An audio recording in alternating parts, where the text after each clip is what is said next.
حضرت لوط علیہ السلام کے والد کا نام ہاران تھا، جو تارخ کے بیٹے اور حضرت ابراہیم علیہ السلام کے سگے بھائی تھے۔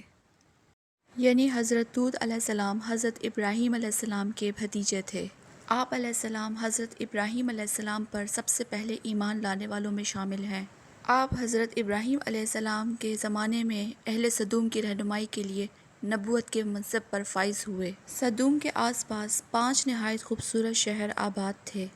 یہ علاقے نہایت سرسبز و شاداب اور قدرت کی فیاضی کا حسین شاہکار تھے۔ باغات کی کثرت تھی، لہلہاتے کھیت یہاں کے باسیوں کی ضروریات سے کہیں زیادہ تھے۔ یہی وجہ تھی کہ قریب و جوار کی بستیوں کے باسی اپنی معاشی و غذائی ضروریات کے لیے ان بستیوں کا رخ کیا کرتے تھے، مگر یہ بات ان بستیوں کے لوگوں کو بالکل بھی پسند نہ تھی۔ ان کے خیال میں ان کی بستیوں میں پیدا ہونے والے پھلوں، اناج اور سبزیوں پر صرف انہی کا حق ہے۔ ان کی شدید خواہش تھی کہ دوسری بستیوں کے لوگ ان کے علاقوں میں نہ آئیں۔ جب کوئی قوم اللہ کی دی ہوئی نعمتوں کا شکر ادا کرنے کے بجائے غرور و تکبر اور عادات بد میں مبتلا ہو جائے تو ایسے لوگوں کے دل و دماغ پر شیطان قابض ہو جاتا ہے۔ ایک دن بستی کے لوگ باہر سے آنے والوں کو روکنے کے طریقہ کار پہ غور و خوض کر رہے تھے کہ ابلیس ایک بزرگ کی شکل میں ان کی محفل میں آیا اور کہا، اگر تم ان سے پیچھا چھڑانا چاہتے ہو تو میرے کہنے پر عمل کرو۔ اجنبی بزرگ کی یہ بات سن کر سب نے طریقہ بتانے پر اصرار کیا۔ ابلیس نے کہا، کل بتاؤں گا۔ دوسرے دن وہ ایک خوبصورت نوعمر لڑکے کے بھیس میں آیا اور انہیں اپنی عورتوں کے بجائے مردوں کے ساتھ فعل بد کرنا سکھایا۔ اس طرح شیطان کے کہنے پر انہوں نے ایک ایسا گناہ ایجاد کیا جس کا اولاد آدم میں اس سے پہلے کسی کو خیال تک نہیں آیا تھا۔ حضرت لوط علیہ السلام نے ان کو توحید کی دعوت دی اور بیہودہ حرکات سے منع فرمایا۔ یہی وہ وقت تھا کہ جب اللہ تعالیٰ نے حضرت لوط علیہ السلام کو نبی بنا کر اس قوم کی اصلاح کے لیے بھیجا۔ وہ دن رات انہیں نصیحت و تبلیغ کرتے رہتے، لیکن قوم پر اس کا کوئی اثر نہ ہوا۔ جتنا حضرت لوط علیہ السلام انہیں اللہ تعالیٰ کے عذاب سے ڈراتے، وہ اتنا ہی ان کا مذاق اڑاتے، اور پھر ایک دن انہوں نے خود ہی عذاب الہی کا مطالبہ کر دیا۔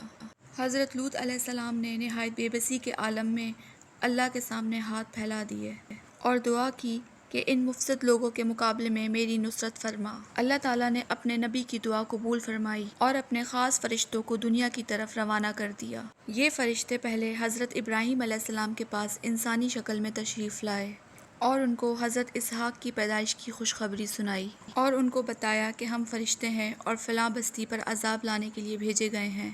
انہوں نے کہا کہ سوائے لوط کی بیوی کے اس کے گھر والوں کو بچا لیا جائے گا اور صبح تک اس بستی کا نام و نشان تک نہ ہوگا۔ فرشتے حضرت ابراہیم علیہ السلام سے ملاقات کے بعد حضرت لوط علیہ السلام کی بستی پہنچے۔ جب وہ سدوم شہر میں پہنچے تو ان کی حضرت لوط علیہ السلام کی صاحبزادی سے ملاقات ہو گئی، جو وہاں پانی بھرنے پہنچی تھی۔ فرشتوں نے لڑکی سے پوچھا، ہم یہاں کہیں ٹھہر سکتے ہیں؟ لڑکی نے انہیں وہاں رکنے کو کہا اور بھاگ کر اپنے والد کے پاس تشریف لائیں اور صورتحال سے آگاہ کیا۔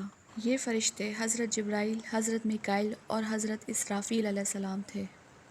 جب حضرت لوط علیہ السلام نے ان خوبصورت نوعمر لڑکوں کو دیکھا تو سخت گھبراہٹ اور پریشانی میں مبتلا ہو گئے۔ حضرت لوط علیہ السلام کی بیوی کافروں سے ملی ہوئی تھی۔ اس نے نوعمر لڑکوں کی گھر میں موجودگی کا راز فاش کر دیا۔ یہ سن کر بستی والے دوڑتے ہوئے حضرت لوط علیہ السلام کے گھر پہنچے۔ حضرت لوط علیہ السلام نے کہا، اے قوم، یہ جو میری قوم کی لڑکیاں ہیں یہ تمہارے لیے جائز اور پاک ہیں۔ اللہ سے ڈرو اور مجھے میرے مہمانوں کے بارے میں رسوا نہ کرو۔ حضرت لوط علیہ السلام کی بات سن کر وہ لوگ بولے، تم بخوبی واقف ہو کہ ہمیں تمہاری بیٹیوں سے کچھ حاجت نہیں، اور جو ہماری اصل چاہت ہے اس سے تم بخوبی واقف ہو۔ جب حضرت لوط علیہ السلام کی قوم ان کے گھر کی طرف دوڑتی ہوئی آئی تو حضرت لوط علیہ السلام نے گھر کے دروازے بند کر لیے اور ان نوجوانوں کو ایک کمرے میں چھپا دیا۔ حضرت لوط علیہ السلام نے اپنے گھر کے دروازے بند کر لیے۔ لوگوں نے آپ کے گھر کا گھیراؤ کیا ہوا تھا۔ اس بے بسی کے عالم میں ان کے منہ سے نکلا، اے کاش مجھ میں تمہارے مقابلے کی طاقت ہوتی یا کسی مضبوط قلعے میں پناہ پکڑ سکتا۔ فرشتے یہ سب منظر دیکھ رہے تھے۔ جب انہوں نے حضرت لوط علیہ السلام کی بے بسی اور پریشانی کا یہ عالم دیکھا تو حقیقت سے پردہ اٹھاتے ہوئے یوں گویا ہوئے، ہم تمہارے رب کے بھیجے ہوئے فرشتے ہیں، یہ لوگ ہرگز تم تک نہیں پہنچ سکیں گے۔ تم اپنے گھر والوں کو لے کر چل دو اور تم میں سے کوئی پیچھے مڑ کر نہ دیکھے۔ حضرت لوط علیہ السلام یہ جان کر مطمئن ہو گئے اور اپنے اہل خانہ کے ساتھ رات ہی کو نکل کھڑے ہوئے۔